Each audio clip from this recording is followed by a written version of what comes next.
할렐루야! 주님의 이름으로 모두를 축복합니다. 우리들은 그릇이지요.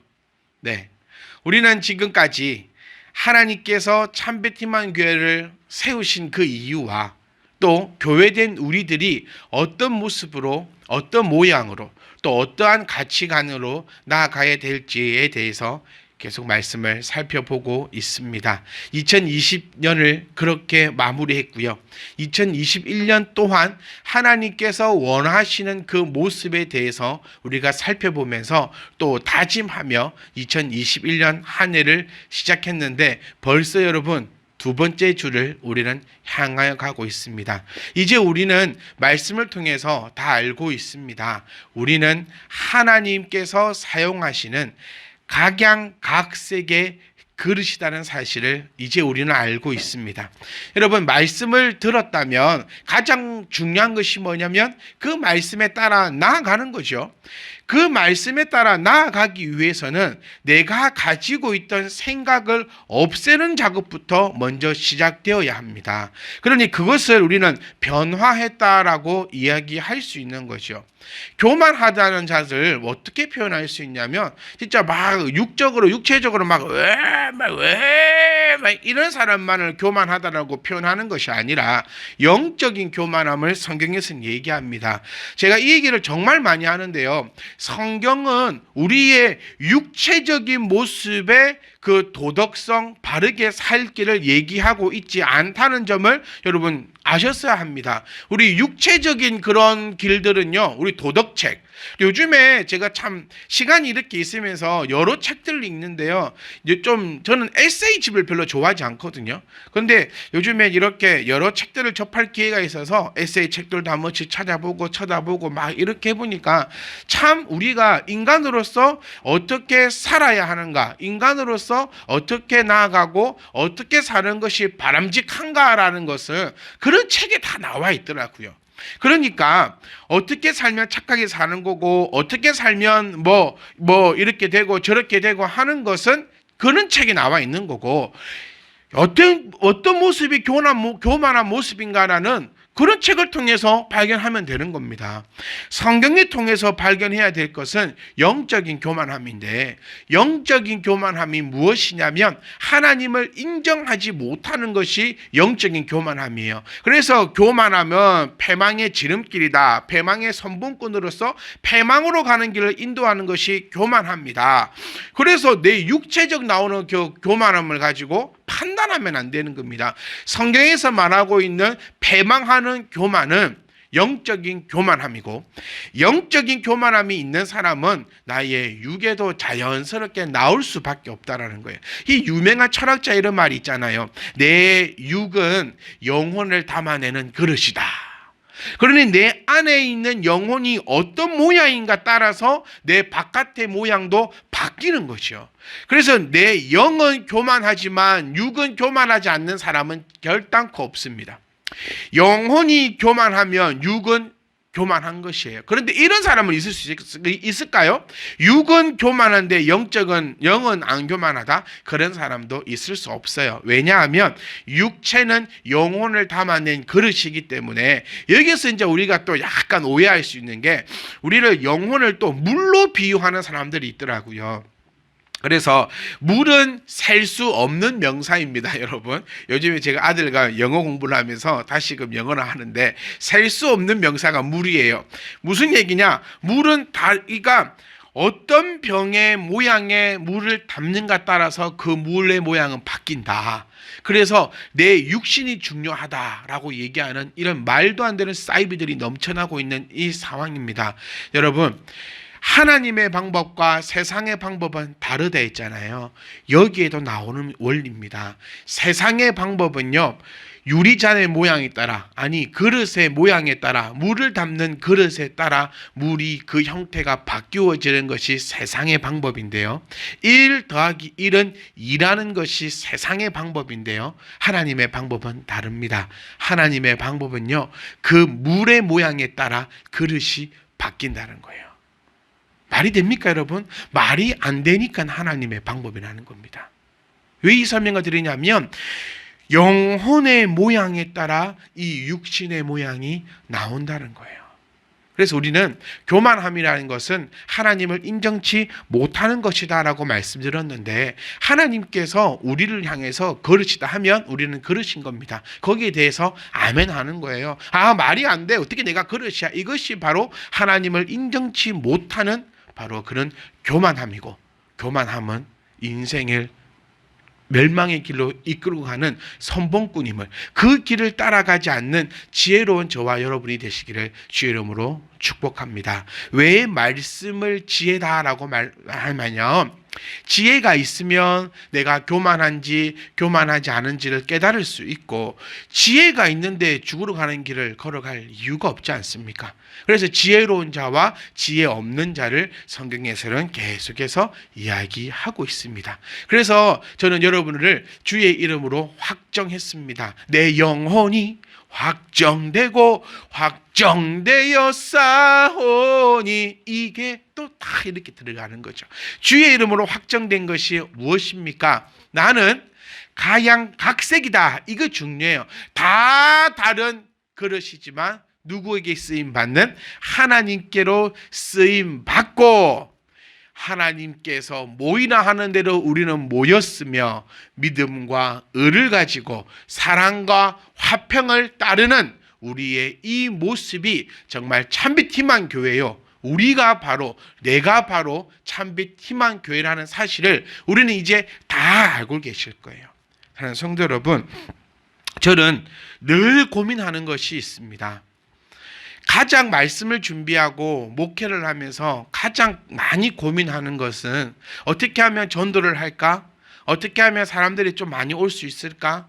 어떻게 하면 정말 교회가 더욱더 아름답게 성장하고 부흥할 수 있을까? 이 고민도 물론 합니다. 참 많이 해요. 왜 부흥이 안 되지? 왜 100명이 안 되지? 왜 1000명이 안 되지? 왜 아직 이러지? 그런 고민도 하고요. 그것 때문에 스트레스를 많이 받기도 합니다. 하지만 이것이 저에게 있어서 가장 큰 고민은 아닙니다. 제가 하는 가장 큰 고민은, 하나님께서 이 자리에 세우셔서 말씀을 증거케 하실 때 하나님께서 만족하시고 성도님들이 만족하시는 시간이기를 원하는데, 어떻게 하면 그런 시간이 될 수 있을까라는 것이 제 인생에 있어서 가장 큰 고민입니다. 저는 여러분, 멋지게 살고 싶어요. 멋지게 살고 싶다라는 것이 많은 돈을 벌고 많은 돈을 쓰고 그런 의미가 아닙니다. 제가 늘 말씀드렸던 것 같아요. 돈 벌려고 했으면 목회는 절대로 하지 않았을 겁니다. 돈 벌려고 하면 절대 하지 말아야 할 것이 몇 개가 있는데, 그 중에 하나가 바로 이 목회인 것 같아요. 멋지게 산다라는 것은 여러분, 돈 많이 벌자는 얘기가 아니에요. 제가 우리 청년들에게, 또 우리 젊은 집사님들에게 얘기 자주 합니다. 우리 멋지게 살자. 나는 멋지게 살고 싶다. 저는 멋지게 살고 싶어요. 멋지게 산다는 것은 하나님께서 나에게 주신 그 사명을, 하나님께서 나에게 주셨던 그 달란트를, 그 은사를, 그 재능을 정말 게으름을 통하여서 없애버리는 것이 아니라, 내가 할 수 있는 한 최선의 노력을 다해서 정말 하나님께서 이끄실 때에 그 이끌림으로 갈 수 있는 정말 그런 자가 되고 싶습니다. 여기에 대해서는 아마 우리 다음 주에 또 이 말씀을 가지고 함께 나눌 것 같아요. 제가 말씀드리고 싶은 건 이겁니다. 하나님께서 만족하시는 것은 무엇일까라고 고민했을 때, 아마 김기한의 새치의 혀의 제주, 김기한의 이야기가 아니라 정말 하나님의 바른 말씀이 선포될 때에 하나님께서는 가장 기뻐하실 거고, 성도님들이 만족하시는 설교는 무엇일까 알아들을 수 있는 그런 설교가 아닐까, 그렇게 정의를 내려봅니다. 저는 말씀을 준비할 때 가장 힘든 부분이 다시금 재정립시키는 부분이에요.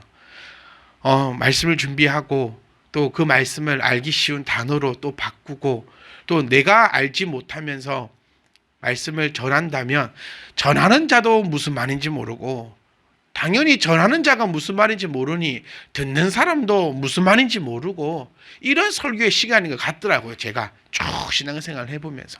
그래서 먼저는 제가 이해를 하고, 그다음에 또 알기 쉽게끔 여러분들에게 말씀을 전해드리는 것이 저희의 가장 큰 목적이고, 제가 목회를 함에 있어서 가장 크게 신경을 쓰고 가장 많은 시간을 할애하고 가장 많은 고민과 노력을 하고 있는 그 과정이 바로 이 과정 중에 하나라는 것을 여러분들이 좀 아셨으면 좋겠어요. 그래서 이 그릇이다. 사실 한 본문을 가지고 4주, 5주 이렇게 설교하는 교회는 제가 봤을 때는 없을 것 같아요. 이게 거의 부흥회 스타일이거든요. 부흥회는 한 3일, 4일 하면서 한 본문을 가지고 여러 단락 쪽에서 많은 얘기들을 할 수 있습니다. 근데 저는 한번 시도를 하고 도전을 해보는 거예요. 제가 이런 도전의 가운데 함에 있어서 제가 가지는 전제의 조건이 하나가 있습니다. 부흥회는 뭐냐면요, 한 9시간마다 설교를 들어요. 그렇죠? 8시간 정도 9시간마다 설교를 듣기 때문에 웬만하면 안 까먹는다는 그 전제가 있기 때문에 시리즈로 설교를 할 수 있어요. 제가 갖고 있는 이 시리즈에 계속해서 한 본문을 가지고 계속해서 이렇게 말씀을 할 수 있는 전제 조건은, 우리 사랑하는 성도님들께서 일주일 동안 오늘 선포되었던 이 주일날 선포되었던 이 말씀을 계속해서 들으시고 또 묵상을 하시면서 또 요약본을 보시면서 이것을 나의 것으로 만들고 있다라는 그 전제 조건 안에서 제가 이런 시도를 한번 해보고 있습니다. 그래서 저는 감히 자신합니다.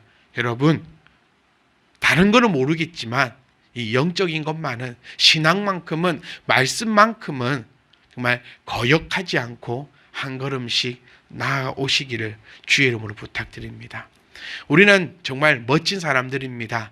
하나님의 그릇들로서 부러워하지 않고 내가 가지고 있는 이 그릇대로 하나님께서 사용하시며 또 그 사용받는 그릇들끼리 모여서 의와 믿음과 사랑과 화평을 따라가는 얼마나 멋지고 복된 교회의 모습이 아닌지 저는 너무나 감사하고 또 감격스럽습니다.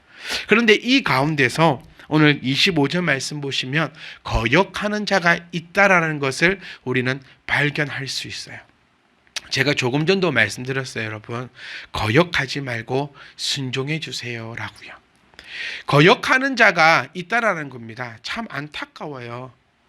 어떻게 이렇게 하나님의 그릇들이 하나님의 말씀 안에서 의와 믿음과 사랑을 화평을 따라가는데 그 가운데서 어떻게 또 거역하는 자가 있을까? 거역하는 자의 결말부터 한번 먼저 살펴보고 싶습니다. 거역하는 자는 왜 거역하게 되냐면, 첫 번째로 26절 말씀을 보시면 깨어, 그들로 깨어라고 표현하고 있어요. 그러니까 첫 번째는 거역하는 자들의 특징은 깨어 있지 못한 거죠. 우리 주님께서 우리에게 늘 깨어 있어라 라고 말씀하셨어요. 그런데 거역하는 자들의 첫 번째 특징은 늘 깨어 있지 못합니다. 두 번째는요, 마귀의 올무에 붙잡혀 있다라는 것이죠. 늘 깨어 있지 못하고 마귀의 올무에 붙잡혀 있다. 즉, 이 사람은 어떤 사람인가요?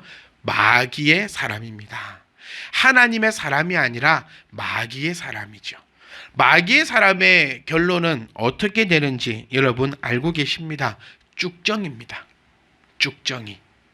그러니까 알곡과 쭉정이를 표하고 있는데요. 이 알곡과 쭉정이에 다 특징이 있어요. 이 알곡과 쭉정이는 벼에서 나온다는 그 특징을 가지고 있습니다. 자, 아예 알곡과 쭉정인 게 아닌 사람들이 있어요. 그거는 바로 예수를 믿지 않는 사람이겠죠. 그러니까 제발, 알곡은 예수를 믿는 사람, 즉 교회를 다니는 사람, 쭉정이는 예수를 안 믿는 사람, 즉 교회를 안 다니는 사람의 성립이 아니라는 사실을 우리는 기억하셔야 돼요. 예수를 모르는 자는 아예 이 쭉정이도 아니에요. 벼에서 나와야 알곡이냐 쭉정이라 부르지, 사과나무에서 나온 것을 그거를 어떻게 알곡이냐 쭉정이라 얘기하냐는 거예요. 알곡과 쭉정이는 벼에서 나온 것인데, 알곡은 그 벼 껍질 안에 쌀이 들어있는 거고, 쭉정이는 그 겉모양만 있고 아래 쌀이 없는 것을 얘기하고 있다는 거예요. 예수님을 믿기는 믿는데 교회를 다니기는 한데 바로 알곡이냐 쭉정이냐를 나타내고 있는 거죠. 그러니까 거역하는 자는 뭐다? 쭉정이다. 쭉정이의 결말은 어떻게 됩니까, 여러분? 불에 태워진다는 것입니다. 다시 한번 정리해 봅시다. 거역하는 자가 있다라는 거예요. 너무너무 안타까워요. 그래서 저는 매일 기도하는 게, 저는 우리 참배님만 교회 성도들 다 돈 많이 벌게 해주시고 막 건강하게 해주시고 막 그런 기도도 하지만, 그 기도보다는 주여 우리 교회 안에는 거역하는 자가 없기를 원합니다라는 기도를 참 많이 합니다. 그래서 먼저는 거역하는 자의 결말은 쭉정이로서 불에 태워질 뿐이라는 것입니다. 그래서 사랑하는 참배님만 교회 성도 여러분이요, 거역하지 않기를 먼저는 주의 이름으로 부탁드립니다. 두 분류로 오늘 말씀은 나누어집니다. 첫 번째는 거역하는 자, 그리고 그 거역하는 자가 있을 때 우리는 어떻게 해야 하는가라는 것을 쫓아가는 거지요. 제가 계획을 했던 것은 오늘 26절까지 다 하려고 마음은 잡고 있지만 분위기가 그렇지 못할 것 같은 느낌이, 이 느낌 아닌 느낌이 팍팍팍 들어옵니다. 자, 그럼 먼저 거역하지 말자. 거역의 반대가 뭐지요? 반대말이, 거역의 반대말은 바로 순종하자라는 것이 됩니다. 그럼 여기서 우리는 또 의구점이 하나 들어갑니다. 무엇을 순종해야 하는가? 저는 오늘 먼저 제가 서두에 말씀드린 것처럼 말씀의 능력은 변화하는 거다라고 말씀드렸잖아요. 말씀의 능력의 시작은 바뀌는 겁니다. 그러니 우리가 잘못 알고 있는 것을 바꾸는 것이 먼저예요. 우리가 잘못 알고 있는 것을 변화하는 것이 바로 먼저라는 거예요. 그래서 거역하지 말자라는 말을 다르게 표현해 보면 순종하자라는 말로 표현할 수 있는데, 그러면 무엇을 우리가 순종해야 하는가? 저는 이 시간이 그저 멍하게 앉아있고 목사는 떠들고 성도는 있다가 그냥 아이고 끝났다 축도 딱 하고 와 끝났다 하고 그런 시간이 아니길 원합니다. 조금 더 깊게 생각해보고, 이제 우리 8년이나 시간을 함께 왔습니다. 그럼 우리도 좀 더 무르익을 때도 되었잖아요. 이제 우리도 조금 더 말씀의 그 깊이를 들어갈 때도 되었잖아요. 이제 그만 수박 겉 핥고요, 조금은 그 말씀 속으로 조금 더 들어가고 싶어요. 저도 그런 설교하고 싶어요. 이제는 매일 수박 겉만 설명하고 수박 겉입니다, 수박을 닦읍시다, 마치겠습니다, 이런 설교 말고 이제는 수박을 조금만 더 쪼개보고 싶어요. 우리는 순종, 무엇을 순종해야 하는가? 저는 감히 이 말씀 드리고 싶어요. 여기서 말하는 순종은요, 말씀을 의미하고 있습니다. 그러면 성도들은 말씀을 어디서 들을 수 있을까요? 어디서 배울까요? 제가 조금 무례한 표현일 수도 있겠지만, 성도가 성경을 보면서 큰 은혜와 깨달음을 얻는다라는 것은 불가능합니다. 저는 사실을 말씀드리고 싶어요. 목사인 저도요, 거의 저의 24시간은 요 말씀밖에 없거든요. 그래도 말씀이 너무 어려워요. 좀 안다 싶으면 더 어려워지고, 좀 알겠다 싶으면 더 모르겠고요. 그러니까 제가 지난날 여러분께 나누었던 그 말씀을 제가 모니터링 해보면 손발이 오그라들어요. 왜 이렇게 못할까? 왜 이렇게 못 전할까? 이게 아닌데, 이런 것들이 너무너무 많아요. 그런데 여러분, 하나님께서 나에게 맡기신 그 분깃을 다 감당하고 하루에 한 10분요? 하루에 한 1시간요? 하루에 한 2시간요? 그렇게 성경을 보면서 이 말씀을 통하여서 어마어마한 깨달음을 얻고 그 말씀을 통해서 내 삶이 변화한다? 정말 힘들고 거의 그런 일은 없습니다. 그래서 제가 말씀을 읽으세요라고 했던 부분이 뭐였습니까? 교회에서 선포되어지는, 하나님께서 세우신 목회자를 통하여서 선포되어지는 이 말씀을 여러분들이 좀 알아듣기 쉽게끔 알아듣기 위해서 말씀을 읽어라라고 말씀을 드렸던 부분입니다. 여러분, 감히 드리고 싶은 말씀은 무엇에 대해서 순종해야 합니까? 즉 말씀에 대해서 순종해야 하는데, 그 말씀이 어디에 있습니까? 그 말씀은 교회에게 있고 그 말씀은 하나님께서 세우신 목사에게 있다라는 사실을 여러분이 기억하셨으면 좋겠습니다. 여기서 참 우리 교회가, 목회자들이 정말 무겁고도 두렵게 가져가야 합니다. 왜냐하면 교회가 얘기하는, 목사의 입에서 나오는 모든 이야기는 하나님의 말씀이어야 한다는 거죠. 이게 너무나 잘못되어 버렸습니다. 목사의 말이라면 다 하나님의 말이 되어버리면 안 됩니다. 잘 생각해 보세요. 목사의 말은 하나님의 말이어야 합니다. 그 의미는 목사가 하는 모든 말이 하나님의 말이라는 것이 아니고, 목사는 하나님의 말만 해야 한다는 것이죠. 여기서 착각하시면 안 됩니다. 그러면 목사는 모든 곳에 있어서 하나님의 말을 하는가? 아닙니다. 이곳에 서서 하나님의 말씀을 들고 하나님의 말씀을 전하는 이 순간만큼은 하나님의 말씀만을 전해야 한다는 거죠. 어떻게 보면 한 끗의 차이인 것 같은데 어마무시한 이야기가 됩니다. 목사의 말이 하나님의 말이 되어서요, 말도 안 되는 일들이 현 세계에 많이 일어나고 있는 그런 상황들이 아니겠습니까? 우리는 순종이라고 들으면 전부 다 돈하고 연관을 짓습니다. 그렇지 않습니다. 순종은 하나님의 말씀을 따라가는 것이고, 그 하나님의 말씀은 어디에 있느냐? 좁게 말씀드리면 목사의 입술에 있다. 그래서 이 시간도 여러분들에게 전하는 이 시간은, 이 이야기는, 이 말은 전부 다 하나님의 말씀이어야 된다는 것이 먼저 가져가는 무거움이고요. 그리고 이 시간에 그리스도의 이름으로 여러분들에게 선포하는 그 모든 것을 하나님의 말씀으로 아시고 그 말씀에 순종하여 따라오시라는 겁니다. 그래서 여러분, 무엇이었습니까? 성경 읽으세요 라는 것에 거역하지 말라는 겁니다. 여러분, 하나님의 말씀이 오늘 선포되어지고 나면 내가 한 주간 살아갈 때 그 말씀을 다시 한번 들으세요 라고 하는 말에 순종하는 것입니다. 여러분, 그것이 순종입니다. 하나님의 말씀을 내가 증거하십시오, 하나님의 말씀을 전하세요, 그것이 바로 하나님 말씀이고, 그것을 따라가는 것이 순종이라는 것이에요. 순종하는 자에게는 뭐가 있다 했습니까? 세계 모든 민족 위에 뛰어나게 하겠다라는, 순종하는 자는 내가 너에게 복을 더하겠다라는 그 음성이 하나님의 음성인데, 과연 이 순종이 무엇인지를 우리는 말씀을 통해서 바로 알았으면 좋겠습니다. 많은 분들이 목회자를 섬깁니다. 집중해서 한번 들어주세요.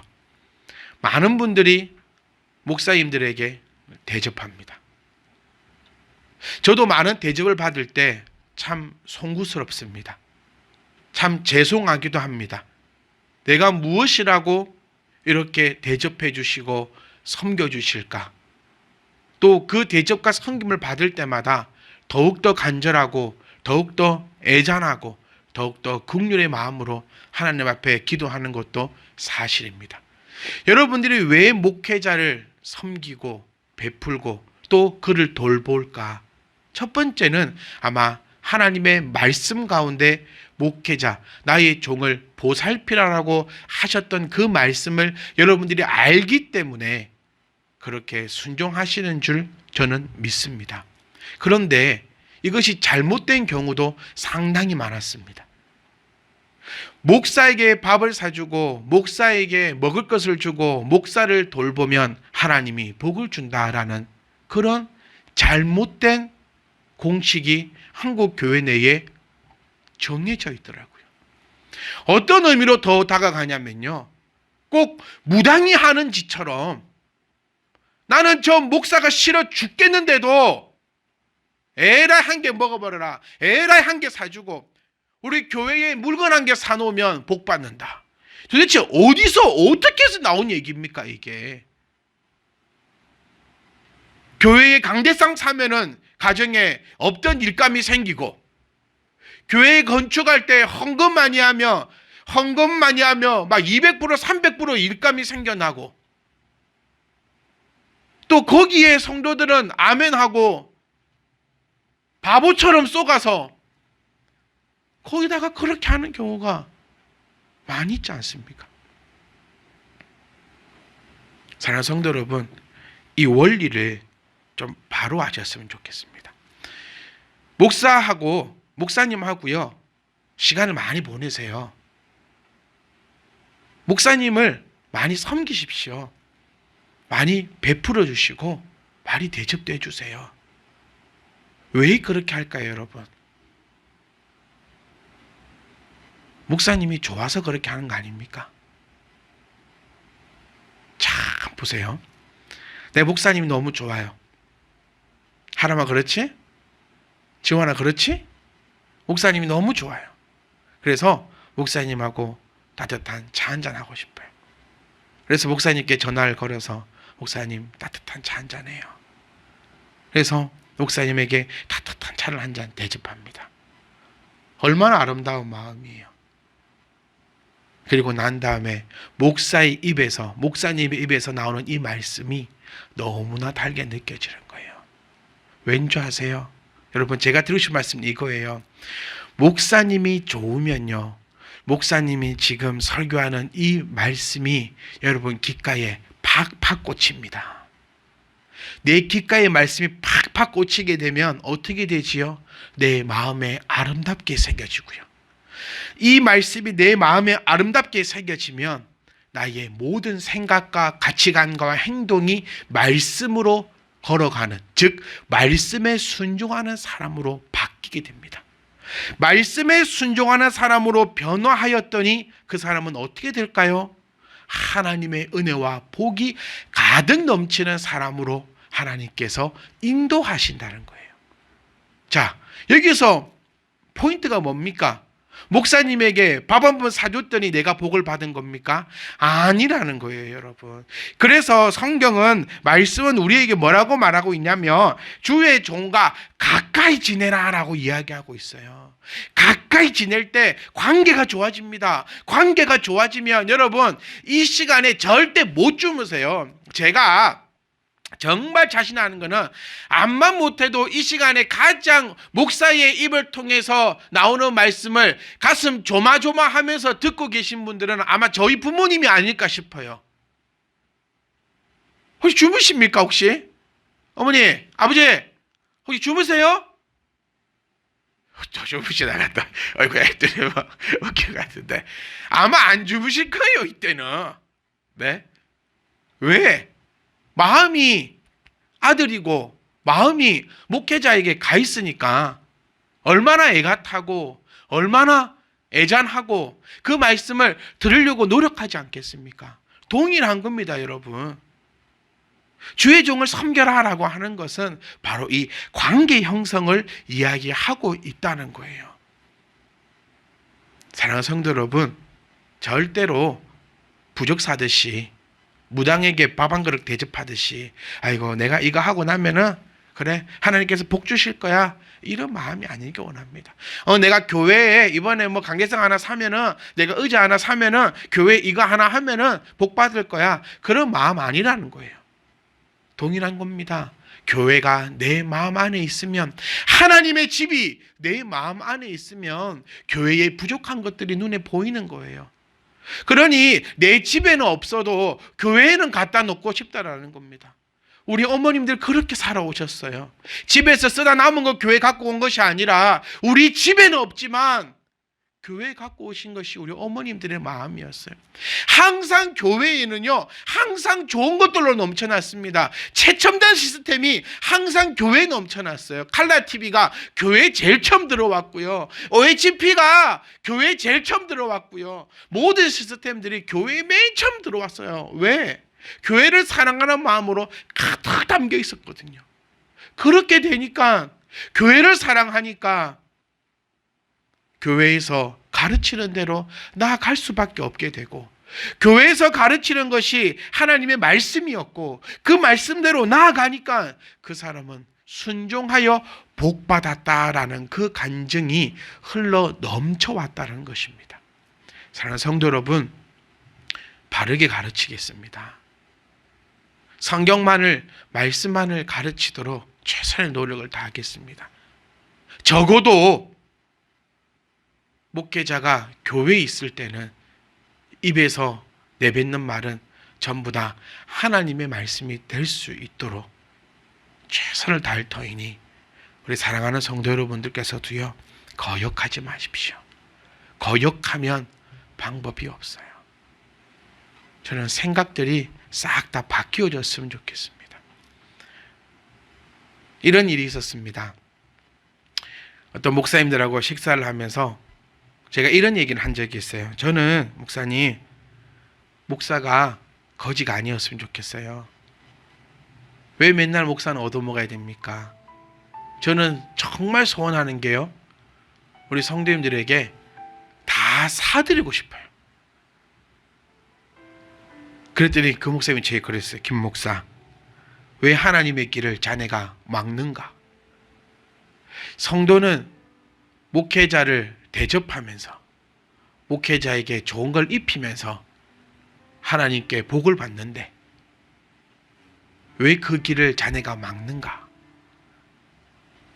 어떻게 보면 참 맞는 얘기 같아요, 여러분.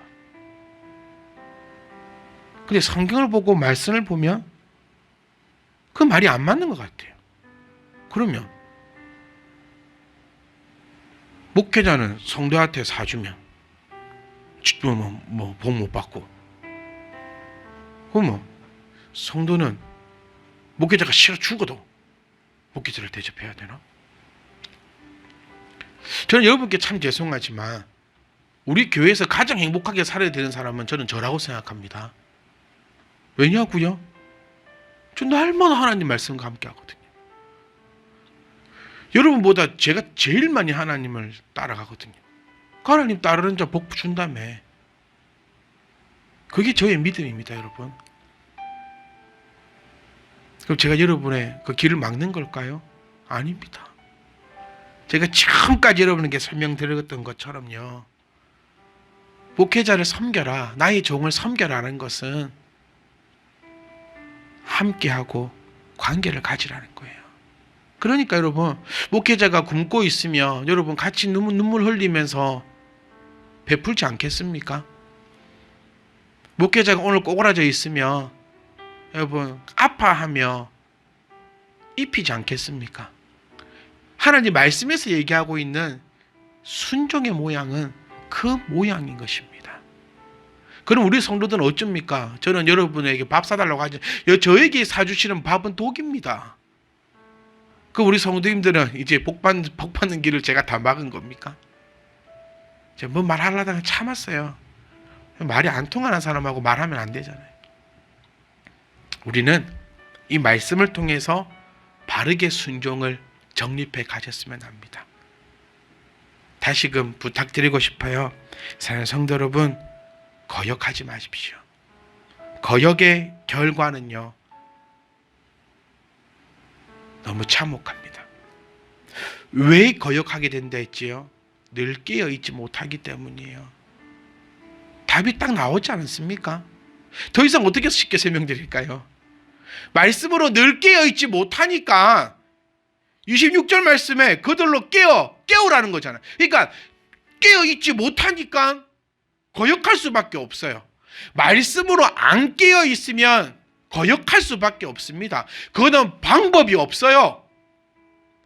거역하면 불에 떨어집니다. 그것도 방법이 없어요. 사랑하는 성도 여러분, 오늘 이 말씀 드리고 싶어요. 믿고 순종하십시오. 목사에게 순종하라는 것이 아니라 목사 입에서 나오는 하나님의 말씀을 순종하시고, 목사가 붙잡고 있는 그 예수 그리스도의 말씀에 여러분 순종하여 주시고, 잘못된 것 좀 다 버려버렸으면 좋겠어요. 잘못되게 배운 거 여러분 목회자로서 사과드리고 싶습니다.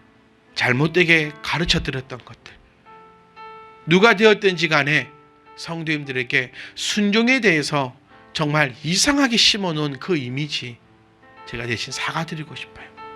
그리고 이상한 이미지 다 벗어버리고요. 정말 순종의 그 기쁨으로 나아갈 수 있기를 주의 이름으로 축복합니다. 순종은 여러분 너무나 기쁜 것이에요. 그래서 저는 여러분과 정말 친하고 싶어요. 정말 여러분과 함께 호흡하고 싶어요. 저도 여러분 그렇게 성격이 막 이렇게 내향적이지는 않은 것 같아요. 저도 저 혼자 있는 거 참 좋아해요. 여러 사람들하고 막 여행 가는 것보다 그냥 저는 저 혼자 이렇게 다 가는 걸 되게 좋아합니다. 그냥 저 혼자 보고, 그냥 저 혼자 먹고, 저 혼자. 그러니까 제 입에서는 혼자라는 말이 참 많이 나와요. 근데 저는 여러분과 함께 하려고 합니다. 힘들어도 함께 하고 싶어요. 더 애씁니다. 그래서 청년들을 집으로 초대하는 거예요. 그래서 함께 하자 하는 겁니다. 왜냐고요? 지금까지 말씀드렸던 것처럼 저하고 관계가 좋아야 제 입에서 나오는 하나님의 말씀이 여러분 귓가에 들릴 거예요. 그리고 그 하나님의 말씀이 여러분 귓가에 들려야지만 그 말씀이 내 마음에 새겨질 것이고, 마음에 새겨져야 그 말씀의 길을 따라 우리가 좋아하는 단어요, 순종할 수 있고요. 순종하는 자는 하나님께서 한없는 은혜를 주시겠다라고 하는 것이 바로 성경의 포인트입니다. 사랑하는 성도 여러분, 거역하지 마십시오.